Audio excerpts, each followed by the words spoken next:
당시에 이제 저희 할아버지가 피해를 입으셨습니다. 여순 사건 때문에. 그래서 이제 제가 그동안 할아버지의 기록을 찾다가 최초로 인터넷에서 그걸 찾고 그 다음부터 여순을 그리기 시작했습니다. 그게 2017년 12월 30일입니다. 네.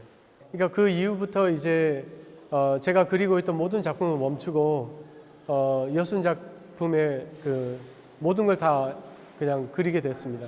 그러니까 작가로서 그동안 그려왔던 이런 것들은 저의 철학 세계에 이렇게 구축해왔던 건데 다 버리고 작업하기가 상당히 어려웠는데 그거보다 더 큰 게 있을 거다.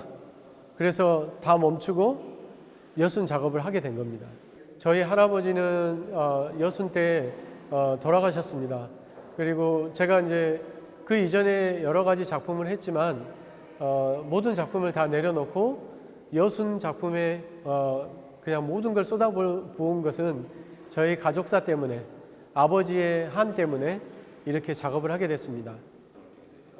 저는 이제 그동안 가려져 있던 그런 그 역사를, 특히 항쟁의 부분을 더 많이 부각시키고 그걸 좀 알리고 싶습니다. 만약에 우리가 여순을 그냥 반란이나 사건으로만 그 인식을 하게 된다면 그 역사는 거기에서 멈출 것 같습니다. 그래서 이제 저는 작가로서 이걸 항쟁의 부분을, 그 부분이 굉장히 큰 부분이 있습니다. 그런데 그동안 왜곡되어서 그걸 그냥 좌익 또는 빨갱이 이걸로 덮어놨습니다. 그래서 저는 이것을 좀 더 많이 부각시키고 이 전시를 통해서 좀 그거를 좀 알리고 싶습니다. 네. 저는 이렇게 특별법이 통과 안 될 줄 알았습니다.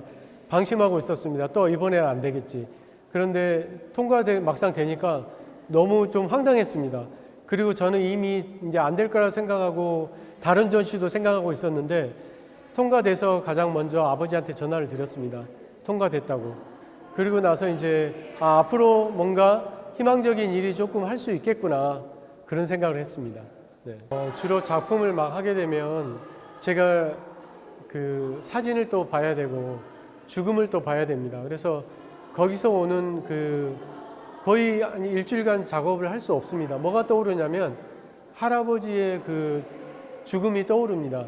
시신의 그 총구멍도 봐야 되고 이런 부분을 그리기가 너무 힘듭니다. 그러니까 한번 그렇게 보고 나면 일주일간 붓을 들기가 좀 힘들었고요. 저는 이제 유족이니까 특히 더 그런 부분이 너무 무섭고 너무 힘들고 어려웠습니다. 그 점이 가장 힘들었습니다.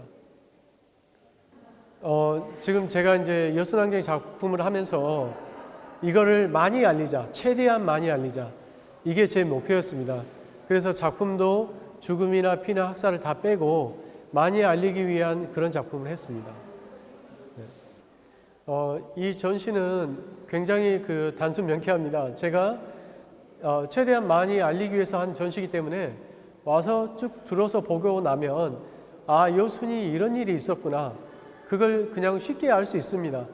그래서 오시고 둘러서 보고 나면 충분히 어떤 여순에 대한 이해가 굉장히 빠르게 쉽게 될 겁니다. 사건을 그림으로 보여주고 옆에 설명이 있으니까 많이 오셔서 보면 쉽게 이해가 될 겁니다. 네.